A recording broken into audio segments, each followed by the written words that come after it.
Hola y bienvenidos. En el vídeo de hoy vemos cómo cerrar la conexión a una base de datos. Comenzamos.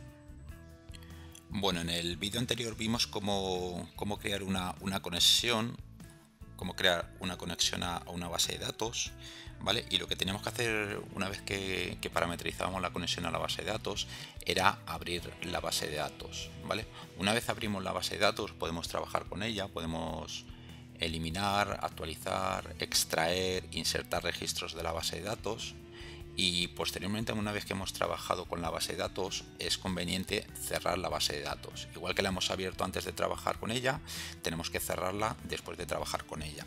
Para ello hemos creado una función pública simplemente para cerrar la base de datos, ¿vale?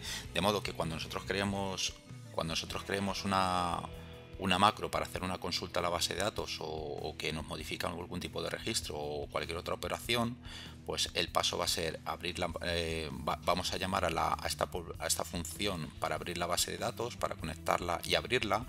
Digamos que se va a ejecutar la macro con la sentencia SQL que nosotros le digamos, y posteriormente lo que vamos a hacer es llamar a esta función para cerrar la base de datos, ¿vale?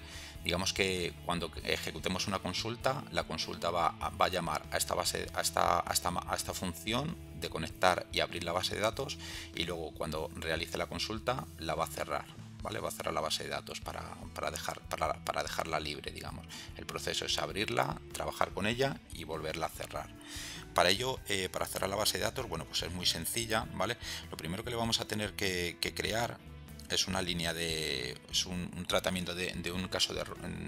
Digamos que para cerrar la base de datos simplemente le ponemos aquí el nombre de la conexión a la base de datos, el objeto que hemos utilizado para conectarnos a la base de datos, que es el que teníamos aquí, que habíamos creado aquí, lo habíamos dimensionado aquí y aquí le habíamos dado valor, ¿vale? Conexión base de datos, y lo único que le tenemos que decir es que para cerrarla es ponerle el punto close, ¿vale? Simplemente le ponemos el on error resume next, ¿vale? Para en el caso de que no estuviese abierta la base de datos, que no diese error cuando cerrásemos una base de datos, que por error la quisiéramos volver a cerrar, ¿vale? En el caso de que no estuviese abierta, ¿vale? Esto lo que nos hace simplemente es que en el caso de que no estuviese abierta la base de datos, pues no hace nada, no da mensaje de error porque saltaría la siguiente línea, ¿vale? Y luego una vez que cuando cerramos la base de datos, lo que es el conexión base de datos lo igualamos a nothing, ¿vale?